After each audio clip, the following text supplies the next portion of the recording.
அவருக்கு ஒரு கேன்சர் வந்தது. அப்போ பெருமாள் கிட்ட போயிட்டு வேண்டிக்கிட்டாரு. என்னன்னா, எனக்கு கேன்சர் போயிடுச்சுன்னா உங்களுக்கு ஒரு 10 லட்சம் ரூபாய் நான் குண்டில போடுறேன்னு. சார் அவர்கிட்ட காசு இருக்கு. அதனால அமெரிக்கா போனாரு.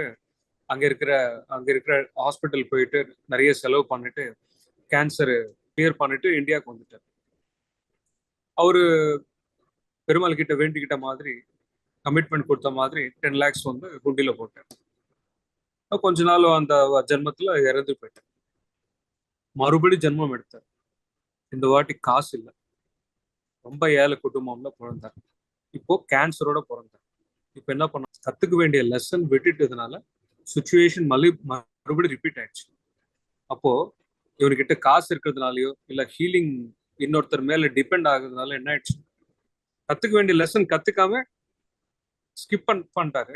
அந்த லெசன் கத்துக்கிற வரைக்கும் இன்னொரு ஜென்மம் எடுத்துதான் ஆகும்.